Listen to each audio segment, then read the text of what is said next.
순간의 선택이 10년을 좌우합니다 라고 하는 문구가 혹시 기억나실지 모르겠습니다. 이 문구가 기억나거나 이 문구가 좀 여러분들에게 친근하게 여겨지는 이유는 그 옛날에 유명한 광고의 문구였기 때문입니다. 지금은 회사 이름이 LG로 바뀌었지만 당시에는 금성사, 그죠? 골드스타라고 하는 금성사라고 하는 가전회사가 칼라 TV를 이제 처음 내놓으면서 내걸었던 광고의 문구입니다. 당시 80년대 초는 칼라 TV뿐만이 아니라 가전제품 자체가 굉장히 귀한 시대였습니다. 그래서 한 번을 사면 기본적으로 지금도 마찬가지일 것 같은데 그래도 그때는 한 40년 아니면 그 이상을 써야 된다라는 생각으로 구입을 했습니다. 가격도 워낙 비싸고 또 하다 보니까 큰 마음을 먹고 가전제품을 사야 했기에 처음 구매할 때 굉장히 신중을 기해서 이제 골랐던 거죠. 자, 그런데 저 광고의 문구가 나온 겁니다. 순간의 선택이 10년을 좌우한다라고 하는 저 문구가 이렇게 사람들이 가전제품을 사는데 주저하는 데에 일종의 안도감을 준 것입니다. 이 제품을 사면 적어도 10년 동안은 걱정할 필요가 없겠다, 후회하지 않겠다라고 하는 저 문구가 사람들의 마음에 깊은 안도감을 준 것입니다.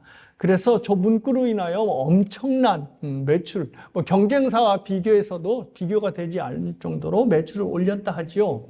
그래서 이 회사가, 이제 금성사 회사가 가전, 텔레비전 말고도 거기서 나오는 모든 광고, 모든 제품들, 그러니까 세탁기나 냉장고나 에어컨, 거기에도 모두 다 순간의 선택이 10년을 좌우합니다라는 문구를 넣었고 모든 가전제품들이 덩달아 성공을 거두게 되었다 합니다. 짧은 문구지만 그 내용대로 순간의 선택이 얼마나 큰 영향력을 끼치고 있는지를 우리는 충분히 잘 경험적으로 알고 있습니다. 오늘날은 TV가 너무 흔한 시대가 되어서 좀 TV가 마음에 안 든 것을 골랐다 싶으면 다른 TV를 하나 더 사면 되는데 TV가 아니라 좀 비싼 자동차라든지 주택이라든지 비즈니스를 선택할 때 좀 가격이 많이 나가는 것을 선택할 때라면 선택에 따라 얼마나 큰 영향력을 좋아하는지 알 수 있습니다. 정말 저 문구대로 순간의 선택이 굉장히 많은 것을 좌우하게 만드는 것입니다. 배우자를 선택할 때도 마찬가지입니다. 이거는 배우자는 20, 30년이 아니라 앞으로의 남은 평생을 좌우하는 또 것이니까 배우자를 고를 때는 더 신중을 기하는 것이죠. 요즘 시대가 아무리 이혼이 쉬운 시대가 되었다 하더라도 이혼하기 위해서 사람들이 결혼하지 않으니까 결혼을 앞둔 사람들에게 배우자에 대한 선택은 더욱더 신중한 결정을 하게 만들 것입니다. 이렇게 인생은 크고 작은 선택들로 이루어져 있고 참 가득한 인생으로 채워져 있습니다. 그래서 사람들이 이런 생각을 합니다. 인생은 크고 작은 선택들이 모여서 인생이 만들어지는 거야 라는 생각을 하게 되는 거죠. 자, 그런데 이런 생각이 좀 잘못됐습니다. 왜냐하면 사실은 크고 작은 선택들이 인생을 만들어가는 것이 아니라 그 사람이 지금까지 살아온 인생이 그 사람이 무슨 선택을 하느냐를 결정한다는 것입니다. 다시 말해서 선택이 인생을 결정하는 것이 아니라 인생이 선택을 결정하는 것입니다. 특히 인생에 큰 영향을 주는 선택일수록 지금까지 내가 어떠한 인생을 살아왔느냐가 굉장히 큰 영향을 미치게 되는 것입니다. 저 광고의 문구처럼 선택은 분명히 순간이지만 그 선택에는 지금까지 내가 어떠한 삶을 살아왔는지에 대한 인생 전반이 그 선택 안에 들어있는 것입니다. 가령 이런 거죠.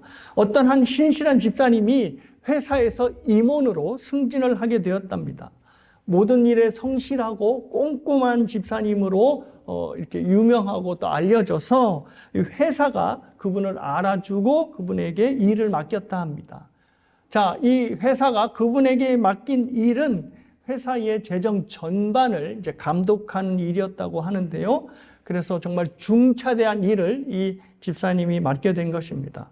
그런데 얼마 지나지 않아서 자신이 이 회사의 재정 전반을 맡고 있는 그 일 중 안에는 오너의 비자금을 조성하고 관리하는 일까지 포함되어 있는 것을 알게 되었습니다. 당황스러웠지만 당시 회사의 재정을 맡고 있는 부서 자체가 이 일을 함께 감당해서 해왔다고 하니 자기가 나는 이거 할 수 없습니다라고 개인이 거부해봐야 통할 수 없는 일이었다는 것을 이분이 알게 되었습니다. 그래서 할 수 없지 재정 쪽에 임원이 된 이상 이 일을 해야지라고 그 일을 받아들이면서 하게 되었는데 시간이 지날수록 계속해서 마음이 불편해지는 것입니다. 예배를 드릴 때마다 그리고 기도하고 말씀을 묵상할 때마다 내가 이 일을 하는 것은 하나님께 영광이 되지 않을 텐데 라고 하는 마음이 계속해서 올라온 거지요. 그래서 이 불편한 마음이 하나님께서 주시는 마음이구나 라고 생각을 하고 우리 오너와 독대를 해야 되겠다라고 신청을 했다죠. 또 그나마 이분이 또 독대를 해야 되겠다 신청을 하게 된 계기가 그 회사의 오너가 장로님이라는 이야기를 듣고 용기를 내서 이제 신청을 하게 된 것입니다. 그래서 그 장로님, 오너를 만나서 회사의 재정이 좀 투명하게 운영이 될 수 있도록 해 주십시오라는 말을 이제 건넸습니다. 이 말 안에는, 즉 투명한 재정 운영에 대해서 이 말 안에는 오너의 모든 비자금 조성과 이중 장부의 일을 하지 않게 해 주십시오라고 하는 말이 당연히 포함되어 있었던 것입니다. 자, 그런데 이런 지하에 이 오너가 이 집사님의 이 부탁을 거절하였고 그때부터 회사 내에서 이 집사님에 대한 따돌림이 시작이 되었습니다. 거의 모든 중요한 업무에서 일을 맡기지 않았고 점점 이 집사님은 회사에서 이제 구석으로 밀려나게 되었습니다. 그리고 사람들도 자연스럽게 이 집사님을 피해서 다니기 시작했다 합니다. 집사님이 이제 선택의 기로에 놓이게 된 것입니다. 회사의 관례대로 오너의 비자금을 위해 이중장부를 만들어서 그냥 하던 대로 할 것이냐, 아니면 늦은 나이지만 그래서 다시는 직장을 얻을 수 없을 것 같은 어떤 위기에 처하게 되지만 그래도 하나님의 영광을 위하여, 신앙을 위하여 회사를 그만두느냐 하는 선택의 기로에 놓이게 된 것입니다. 이분의 결정은 어떤 결정이든지 간에 분명한 이분의 결정은 순간에 내려줄 것입니다. 물론 이 결정에 대해서 이분이 많은 생각을 하고 고민의 장고 끝에 결정을 내리겠지만 그래도 결정은 한순간에 내려줄 것입니다. 저 광고의 문구대로 순간에 선택을 하는 것입니다. 하지만 말씀드린 대로 순간의 선택이 집사님이 어떠한 인생을 살아왔느냐에 의해 좌우가 되는 것입니다. 그가 하나님께 부끄럽지 않은 삶을 사는 것을 최우선으로 하는 인생을 살아왔다면 저 선택이 순간에 이루어진다 하더라도 그가 살아왔던 모든 인생이 반영이 된 결정을 하게 될 것입니다. 하지만 만일 이분이 나와 내 가족의 안위를 우선시하며 살았거나 조직의 이익을 위하여 우선시하는 삶을 살아왔다면 이분의 순간의 선택은 분명히 회사를 위한, 자기 자신을 위한 선택을 하게 될 것입니다. 순간의 선택이지만 지금까지 어떤 인생을 살아왔느냐가 그 순간의 선택을 결정하게 만드는 것입니다. 오늘 본문은 빌라도의 선택을 보여주고 있습니다.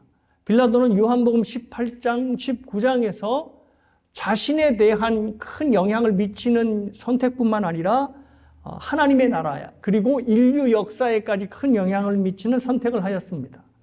하나님의 아들인 예수 그리스도를 십자가에 못 박아 죽이는 선택을 이 빌라도가 한 것입니다. 물론 빌라도는 이 결정에 대해서 좀 억울해할 수도 있겠다라고 하는 생각이 들었습니다. 왜냐하면 여러분이 이 본문을 읽어서 아시겠지만 빌라도는 처음부터 예수가 죄가 없음을 알고 있었고, 오늘 본문을 보면서 여러분이 아시겠지만 끊임없이 이 예수님을 놓아줄 의향이 있고 이것을 진짜로 행하려고 했었습니다. 그래서 십자가에 자기 때문에 예수님이 달려 죽었다라고 하는 사도신경의 신앙 고백을 들으면 좀 억울해할 수 있겠다라고 하는 생각이 든 것입니다. 자, 하지만 성경은, 그리고 사도신경은 끊임없이 빌라도를 예수님을 십자가에 못 박혀 죽은 당사자로 그렇게 말을 하고 있습니다. 과연 그가 왜 그런 선택을 했는지 오늘 본문을 통해서 좀 살펴보려 합니다. 유대인들이 빌라도에게 예수를 고발한 내용은 바로 이것입니다. 예수가 로마의 반기를 든 반역자라고 하는 것입니다. 같은 장면을 다루고 있는 누가복음 23장에서는 예수님이 백성을 미혹하고 가이사에게, 즉 로마 황제에게 바치는 세금을 바치지 않도록 하게 하였다. 그래서 자칭 심지어 왕이라고 하였다라고 하는 고발로 예수님을 고발한 것입니다. 그러니까 예수님을 그냥 잡범으로 고발한 것이 아니라 로마의 반역자로 고발을 한 것입니다. 그래서 오늘 본문 말씀의 30절을 보면 예수님을 행악자라고 부르고 있는 것입니다. 자, 이렇게 유대인들이 예수님을 로마의 정부와 이렇게 연결을 시켜서 행악자로 고발을 한 것은 이유가 있습니다. 왜냐하면 그렇게 고발을 해야 예수님을 십자가에 달려 죽게 만들 수 있기 때문입니다.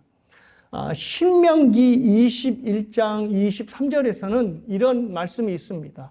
나무에 달려 죽은 자는 하나님의 저주를 받아 죽은 자라고 명시되어 있었기 때문에 예수님께서 십자가라고 하는 나무에 달려 죽으면 분명히 하나님의 저주를 받아 죽은 죽음이라는 것이 만천하에 드러나게 됩니다. 그렇다면 예수님을 쫓는 모든 사람들이, 유대 사람들이 하나님의 저주를 받은 죽은 자의 이름을 쫓을 이유가 없는 것입니다. 만약에 그냥 일반 잡범으로 죽인다면 예수님의 죽음은 영웅적인 죽음, 의인의 죽음이 되어서 이 로마를 향해서 유대인들이 반란을 일으킬 수 있기 때문에 어떻게든 하나님의 저주를 받은 죽음의 모양인 십자가에 달려 죽여야 하는 그런 생각을 하고 있었습니다. 그래서 14절에 보니까 가야바가 뭐라고 얘기를 하냐면 한 사람이 백성을 위해 죽는 것이 유익하다는 말을 한 것입니다. 그러니까 예수 때문에 밀란이 일어나면 보나마나 로마 정부가 개입하여 유대인들의 모든 자유와 모든 것을 빼앗아 갈 것이니 차라리 밀란을 위해서, 유대인들을 위하여, 백성들을 위하여 예수 한 사람이 죽는 게 낫다라고 가야바가 이야기한 것입니다. 이런 이유 때문에 유대 지도자들이 자신들이 직접 예수를 제거할 수 있음에도 불구하고 굳이 예수님을 빌라도의 법정에 세운 것입니다. 31절을 보시면 자기들은 사람을 죽일 권한이 없다라고 말을 했는데 사실 말은 맞습니다. 왜냐하면 로마는 식민지의 사람들에게 사형시킬 권한을 주지 않았습니다. 그럼에도 불구하고 이들은 자기 율법대로 어긋나는 사람이 있으면 돌로 쳐 죽였습니다. 그리고 로마가 이것을 묵인해 왔습니다. 그 대표적인 예가 이제 앞으로 펼쳐질 거지만 사도행전에 나오는 스데반의 예입니다. 스데반은 유대인들에 의해서 돌로 쳐 죽임을 당한 거지요. 그러니까 율법에 어긋나면 그들이 생각하기에 하나님을 욕되게 했다 하면 사형의 권한이 로마에게서부터 받지 않아도, 자기들이 로마가 그 사형 권한을 주지 않아도 자기들이 알아서 사형을 집행했던 사람들이었습니다.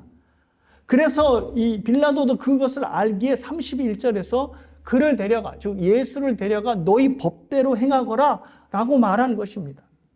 그런데도 이 유대 지도자들이 빌라도에게 아니다, 예수는 바로 행악자이다, 즉 로마에게 반기를 든 사람이다 라고 계속해서 고발을 하는 것입니다. 그러니 예수님께서 행악자, 즉 로마의 반기를 든 사람으로 고발이 된 이상 빌라도가 심판을 할 수밖에 없는, 재판을 할 수밖에 없는 것입니다. 자, 33절에 보시면 이제 빌라도가 예수님을 이제 재판하기 시작합니다. 33절 보시면 이에 빌라도가 다시 관정에 들어가 예수를 불러 이르되 내가 유대인의 왕이냐. 자, 이제 예수님께 첫 질문을 빌라도가 한 것인데요. 이 질문이 매우 중요합니다. 저 질문에 예수님이 응해서 그래 나는 왕이다라고 얘기한다면 유대 지도자들의 주장대로 이 사람은 반란의 수괴가 맞습니다. 그 전에도 자신이 유대인의 왕임을 주장하면서 로마에 대하여 반란을 일으켰던 사람들이 굉장히 많이 있었습니다. 그러니 예수가 나는 유대인의 왕이다라고 하는 순간 반란의 수괴가 되는 것입니다. 그러면 이제 반역자로 처단을 해야 되는 거죠. 자, 그러자 예수님께서 빌라도의 질문을 받고 다음과 같이 답변을 하십니다. 36절에서 37절 말씀입니다. 예수께서 대답하시되 내 나라는 이 세상에 속한 것이 아니니라. 만일 내 나라가 이 세상에 속한 것이었더라면 내 종들이 싸워 나로 유대인들에게 넘어지지 않게 하였으리라. 이제 내 나라는 여기에 속한 것이 아니니라. 빌라도가 이르되 그러면 내가 왕이 아니냐? 예수께서 대답하시되 내 말과 같이 내가 왕이니라.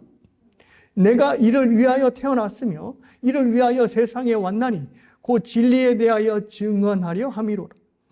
무릇 진리에 속한 자는 내 음성을 듣느니라 하신대.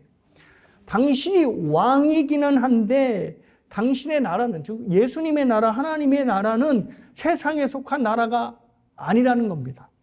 이 말씀대로 예수님의 나라는 이 세상에 속한 나라가 아니라 저 세상에 속한 나라, 즉 하나님의 나라입니다. 그래서 통치 방식이 다릅니다. 로마가 다스리는 이 세상의 모든 나라들은 다 힘으로 통치를 하지요. 하지만 예수님이 속한 나라는 힘으로 통치하는 것이 아니라 바로 진리로 통치를 하는 것입니다. 그래서 내 나라는 이 세상의 나라와 같지 않다라는 말씀을 한 것입니다. 예수님 자신이 비록 왕대심을 선포하였지만 빌라도는 그 왕이 로마를 전복시키려고 하는 어떤 행악자로서의 왕으로의 선언이 아니라는 것을 알게 되었습니다. 그리고 재판을 진행하면 진행할수록 이 예수가 고발된 이유가 유대 지도자들의 시기심 때문에 고발되었다는 정황들이 계속해서 드러났습니다. 그러니 빌라도가 이 사람은 행악자가 아니야. 이거는 그들의 문제 때문에 고발당한 것이지 그러니 죽을 이유가 없어 라고 생각을 한 것이지요. 그래서 18장 39절, 19장 4절, 6절, 12절에서 계속해서 예수를 놓아주려고 하는 시도를 반복합니다. 심지어 8절에서는 예수가 하나님의 아들이라고 주장을 했다는 얘기를 딱 듣자 두려워하기까지 합니다. 오늘 본문에는 나와 있지 않지만 다른 복음서에서는 이 빌라도의 와이프, 아내가 예수님에 대한 흉흉한 꿈을 꾸거든요. 그래서 그를 절대로 섣불리 대하지, 함부로 대하지 말라라고 이야기를 했기 때문에 그 말을 듣고 두려움에 휩싸게 된 것입니다. 그리고 12절을 보니 직접 방면을 하기로 결정까지 했고 힘쓰기까지 했던 것입니다. 그렇다면 빌라도는 자신의 갖고 있는 총독의 권한으로 예수님을 방면하면 그만입니다. 그렇죠? 자신이 좀 힘이 있으니까요. 10절에서 자기가 이미 선언한 대로 빌라도는 예수를 놓아줄 힘, 예수를 살려줄 힘이 충분히 있었던 것입니다. 그런데 그의 결정이 어떠했습니까? 16절에 보면 이에 예수를 십자가에 못 박도록 그들에게 넘겨주니라. 예수를 방면할 이유가 충분했고 그리고 빌라도가 예수를 방면할 충분한 권한과 힘도 가지고 있었습니다. 그런데 빌라도의 최종적인 선택은 예수님을 십자가로 넘기는 것이었습니다. 빌라도가 왜 이런 결정을 내리게 되었을까요? 설교 서두에서 이미 말씀을 드렸듯이 순간의 선택은 즉흥적인 선택이 아니라 그가 지금껏 어떤 인생을 살아왔느냐 하는 인생 전반과 관련되어 있습니다. 선택은 분명히 순간 내려지지만 그 선택에는 지금 인생을 어떻게 지금까지 살아왔느냐 하는 인생의 모든 스토리와 인생의 기준이 그 안에 담겨 있다는 것입니다. 빌라도의 선택에도 빌라도가 지금까지 어떠한 인생을 살고 있었는지가 드러납니다. 12절에서 13절을 보십니다. 이러므로 빌라도가 예수를 놓으려고 힘썼으나 유대인들이 소리질러 이르되 이 사람을 놓으면 가이사의 충신이 아니니이다. 무릇 자기를 왕이라 하는 자는 가이사를 반역하는 것이니이다. 빌라도가 이 말을 듣고 예수를 끌고 나가서 돌을 깐 뜰 히브리 말로 가바다에 있는 재판석에 앉아 있더라. 유대 지도자들이 이제 빌라도가 예수를 방면하려고 하자 막 겁박을 하기 시작하는데요. 그 겁박의 내용이 바로 로마의 황제를 향한 충정을 이용해서 빌라도를 겁박하였습니다. 유대인의 왕이라고 하는 예수를 놓아줄 경우 분명히 로마를 위협하는 일이 될 것이고 이것은 분명한 가이사, 즉 황제에 대한 불충이다라고 이 빌라도를 압박하는 것입니다. 당시 역사의 문헌에 의하면 빌라도가 모시고 있는 디베리우스 황제는 자신의 자리를 위협하는 부하들을 계속해서 경계하는 사람이었고 또 반역의 소문이 조금이라도 들리면 가차없이 숙청해버리는 일을 하는 황제였다고 합니다. 그래서 항상 부하를 신뢰의 눈으로 보기보다는 의심의 눈초리로 바라봤다는 거지요. 여기에 더하여서 빌라도도 그 원인을 제공하는데요. 빌라도는 유대의 총독인데 그 이전의 총독과는 달리 유대를 굉장히 혹독하게 다루었다고 합니다. 그래서 크고 작은 밀란들이 일어났고 그 밀란들이 고스란히 로마 정부에 보고가 된 거지요. 그 사건들, 크고 작은 모든 밀란들이 바로 유대를 다스리는 총독의 리더십에 흠집을 가는 사건들이었던 것입니다. 자, 이 모든 배경 속에서, 그러니까 빌라도가 로마 황제한테 결코 이렇게 고운 시선으로 바라볼 리가 없다는 거죠. 근데 이러한 배경 속에서 빌라도가 유대인의 왕이라고 하는 예수를 일부러 놓아줬다라고 하는 보고가 중앙정부 로마 황제 귀에 들어가게 된다면 그러지 않아도 이 황제는 부하들을 의심의 눈초리로 바라보는 것인데 분명 빌라도가 다른 마음이 있어서 유대인의 왕을 일부러 놓아줬구나라고 하는 오해를 할 것이 분명했을 것입니다. 충분히 왕의 성향을, 황제 성향을 봐서는 자기가 오해를 받아도 충분할 상황이니 유대 지도자들이 황제의 충성의 문제를 걸고 압박을 하였을 때 빌라도는 예수를 놓아주겠다라고 하는 생각을 포기할 수밖에 없었던 것입니다. 이것이 바로 지금까지 빌라도가 살아온 방식입니다.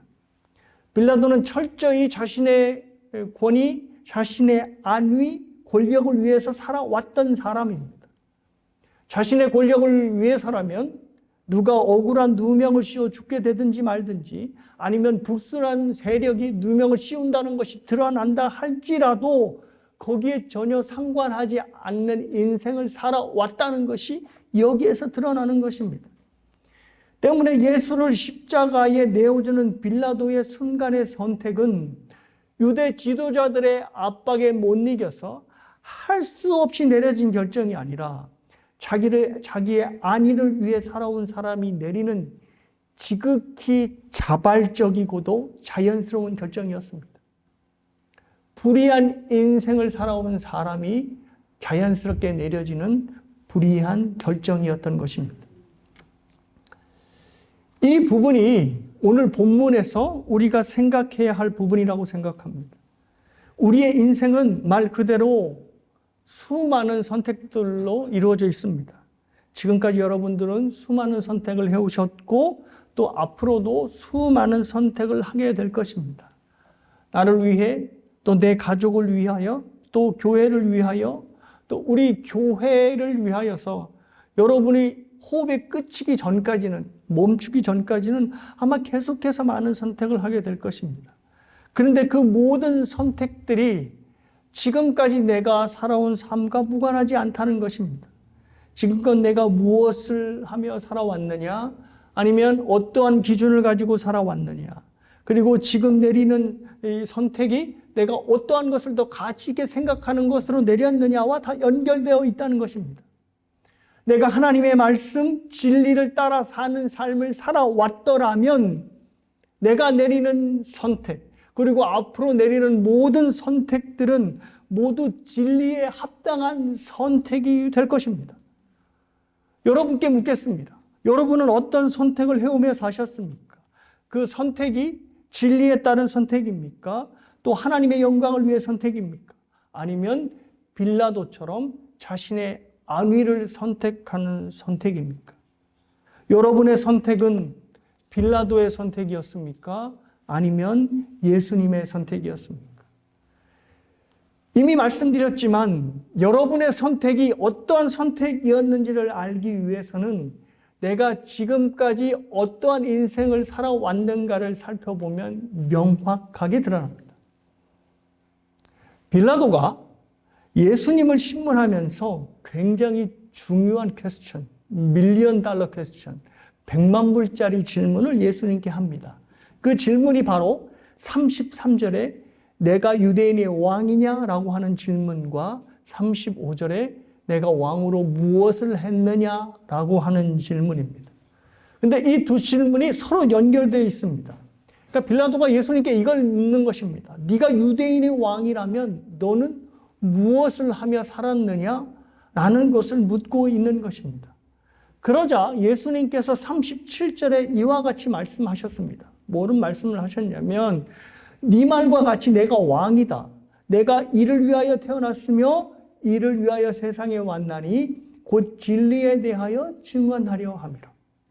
그러니까 예수님께서 유대인의 왕으로 어떠한 삶을 사셨냐면 진리에 대하여 증언하는 삶을 사셨다는 겁니다. 진리를 증거하시고 증거하신 진리대로 사시고 또 진리를 주신 하나님의 영광을 위해 헌신하심으로 자신이 진리를 위해서 오신 왕임을 직접 삶으로 보여주셨다는 것입니다. 세상 나라의 임금처럼 자신을 위하여 권력과 안위를 추구하지 않으시고 하나님이 주신 진리를 추구하시며 하나님을 사랑하고 하나님이 주신 사람들을 사랑하는 삶을 사셨던 것입니다. 그래서 그런 삶을 사셨기에 예수님께서는 십자가를 선택하신 것입니다. 분명히 지금 시점에서는 십자가를 지기 전이시지만 그의 모든 삶이 십자가의 삶이었기 때문에 결국 그의 인생 끝에서 당연히 십자가를 지시는 선택을 하게 되신 것입니다. 예수님께서 말씀하신 대로 유대인의 왕으로 그는 십자가를 선택하는 행동을 하신 것입니다. 그런 의미에서 보면 빌라도가 예수님을 십자가에 넘기는 결정은 너무나 당연한 결정이었습니다. 그는 진리와 무관한 삶을 살았고 또 진리에 대하여 무지한 인생을 살아왔습니다. 예수님께서 자신이 진리를 증언하는 삶을 살았다고 말하자 빌라도가 38절에서 진리가 무엇이냐라고 예수님께 물어보았습니다. 근데 이것이 궁금해서 물어본 것이 아니라 그냥 물어본 겁니다. 왜냐하면 예수님께 물어봤으면 예수님이 그 진리에 대해서 대답을 들어야 되는 거잖아요. 그런데 듣기 전에 그냥 진리가 무엇이냐 하고 그 자리를 나가버리고 말았습니다. 이거는 어떠한 의도에서 물어본 거냐면, 야, 진리가 죽어가는 사형 직전에 있는 너를 살릴 수 있느냐? 진리가 너에게 무슨 도움을 줄 수 있는데 진리가 요즘 말로 밥을 먹여주냐? 라고 물어본 것입니다. 그러니까 빌라도는 애시당초 처음부터 진리에 대하여 전혀 관심이 없었습니다. 그러니 빌라도는 진리가 아닌 자신을 위하여 예수를 십자가에 넘기는 결정을 하게 된 것입니다. 사랑하는 여러분, 여러분이 정말 날마다 진리에 따른 선택을 하기를 정말로 원하십니까? 그렇다면 그 이전에 여러분의 삶이 먼저 진리의 인도함을 받는 삶을 사셔야 됩니다. 빌라도처럼 진리에 대해 아예 관심 없는 삶을 사셨다면 절대 여러분의 선택은 진리에 따른 선택이 될 수 없다는 것을 기억해야 합니다. 진리를 선택하고 싶어도 선택할 수 없습니다. 왜냐하면 진리가 뭔지 모르기 때문입니다. 그리고 진리를 들어도 그 진리를 삶에 적용할 만한 안목과 지혜가 없기 때문입니다. 진리에 따른 선택은 진리를 따라 살아가는 삶이 진리를 선택하게 만듭니다. 그냥 어느 순간 선택할 때가 오면 우연적으로 자동적으로 진리를 선택하는 것이 아니라는 말입니다. 날마다 하나님의 말씀을 사모하고 그 말씀을 배우기를 힘써하고 하나님의 말씀을 마음에 새기는 사람만이 순간의 선택을 할 때 진리에 따른 선택을 할 수 있게 된다는 것입니다. 그렇기 때문에 우리가 주일 예배에서 하나님의 말씀만을 듣는 것으로 충분하지 않다라고 하는 말씀을 드리는 겁니다. 주일 예배에서 하나님의 말씀을 듣고 나의 삶을 점검하고 하나님께서 하나님의 되심을 여러분이 경험하는 것 굉장히 중요합니다. 하지만 우리의 삶이 매 순간 선택으로 되어져 있다는 것을 감안할 때 우리가 진리에 따른 선택을 하기 위해서는 진리가 우리의 마음에 아예 새겨져 있어야 됩니다. 하나님의 말씀을 묵상하고 하나님의 말씀을 남기하고 하나님의 말씀을 읽고 하나님의 말씀을 공부해야 여러분이 어떤 것을 선택을 해야 될 순간이 찾아왔을 때 진리에 따른 선택을 하는 것입니다. 근데 이와 반대되는 선택을 하게 되는 거죠. 그것을 사도 바울이 에베소서에서 세상 풍조를 쫓는다라고 하는 말을 한 것입니다. 세상 풍조를 쫓는다는 것은 다른 게 아닙니다. 어떤 거냐면 사람들이 하고 있으니까 나도 한다 라는 것이 바로 세상 풍조를 쫓는 것입니다. C.S. 루이스가 이런 말을 했습니다. 사람들이 죄가 아니라고 착각하는 것 중에 하나가 뭐냐면 이건 나뿐만 하는 것이 아니라 다른 사람도 하는데요 라고 하는 생각으로 죄가 아니라고 생각한다는 거죠. 사도 바울은 그것을 세상 풍조를 쫓는다고 얘기를 하는 것입니다. 그러니 크리스찬이 어떤 선택을 할 때 두 가지의 선택을 할 수밖에 없습니다. 하나는 하나님의 말씀을 따라 진리에 따른 선택을 하느냐 아니면 다른 사람들이 다 하고 있는 세상 풍조를 선택하느냐 이 두 가지밖에 없는 것입니다. 여러분이 정말 선택의 순간이 와서 정말 진리에 따른 선택을 하길 원한다면 하나님의 말씀에 푹 젖어 있는 삶을 사셔야 합니다. 하나님의 말씀이 내 머리에 기억나고 하나님의 말씀이 내 마음에 새겨져서 어떤 순간이 왔을 때 자동적으로 딱 선택하는 것이 바로 하나님의 말씀에 따른 선택이 될 만큼 하나님의 말씀이 여러분에게 새겨져야 하는 것입니다. 설교 서두에서 말씀드렸던 그 비자금 업무를 거부당해서 왕따를 당했던 그 집사님 얘기를 이제 마무리를 져야 할 것 같습니다. 그가 어떠한 결정을 내렸을까요? 아유, 좋은 게 좋은 거지. 임원 중역이 된 이상 그냥 하자. 아유, 뭐 회사가 원하는 대로 오너가 원하는 대로 하자. 이렇게 결정을 내렸을까요? 아니면 내가 앞으로 직장을 못 구하더라도 하나님의 영광을 위해서 이건 아니다 라고 하며 직장을 그만두었을까요? 예, 이미 아시겠지만 제가 이분을 소개할 때 신실한 집사님이라고 소개를 해드렸죠. 신실하다는 것은 뭐 다른 것이 아니라 하나님의 말씀에 순종하고 하나님의 말씀을 따르는 것이 바로 신실하다는 의미입니다. 그래서 이분이 여태까지 하나님의 말씀에 따르는 신실한 인생을 살아왔고 그래서 선택의 순간의 선택을 하게 될 그때가 되었을 때 지금까지 살아온 인생 그대로 선택을 하게 된 것이죠. 그래서 자기의 이런 불편한 마음을 가족들에게 알리고 직장을 그만두었다 합니다. 진리를 따라온 삶이 아니었다면 절대 할 수 없는 순간의 선택을 바로 이분이 내린 것입니다. 사랑하는 여러분, 오직 진리를 따른 살아가는 사람만이 바로 이 순간의 선택을 진리를 따른 선택으로 살아갈 수 있다는 것을 기억하셔야 합니다. 순간의 선택이라고 해서 잠깐 우연히 내가 지혜롭게 운 좋은 선택을 하게 되는 것이 아닙니다. 그것은 저와 여러분이 충분한 진리의 삶을 따라가고 있는 삶을 살아가게 될 때, 진리에 충만하여져서 진리에 젖은 삶을 살아가고 있을 때, 진리를 따른 선택을 저와 여러분이 하게 될 것입니다. 빌라도가 예수님께 했던 질문을 보면서 예수님이 마지막 날에 우리에게도 이와 같은 질문을 하실까라는 생각이 들었습니다. 빌라도가 예수님께 했던 질문은 바로 이것입니다. 네가 유대인의 왕이냐? 그러면 네가 무엇을 했느냐라고 하는 두 가지 질문을 한 것입니다. 마지막 날에 우리가 예수님 앞에 섰을 때 예수님이 이렇게 물어보실 것 같아요. 네가 정말 나의 제자냐? 그렇다면 너는 무슨 행동을 하며 무슨 일로 네 인생을 살아왔느냐? 나의 제자로 또 그리스도인으로 너는 어떠한 선택을 하며 살았느냐? 라고 물으실 것 같습니다. 그러면 이 물음 앞에 주님은 제 인생에서 왕이셨습니다. 그래서 주님의 말씀을 왕의 명령으로 받들며 순종하며 살았습니다. 그래서 내 삶의 모든 순간의 선택들이 바로 주님을 위한 선택이었고 하나님의 영광을 위한 선택이었습니다. 제 삶이 그걸 증명합니다. 라고 대답하실 수 있는 저와 여러분이 되시길 주님의 이름으로 축복합니다.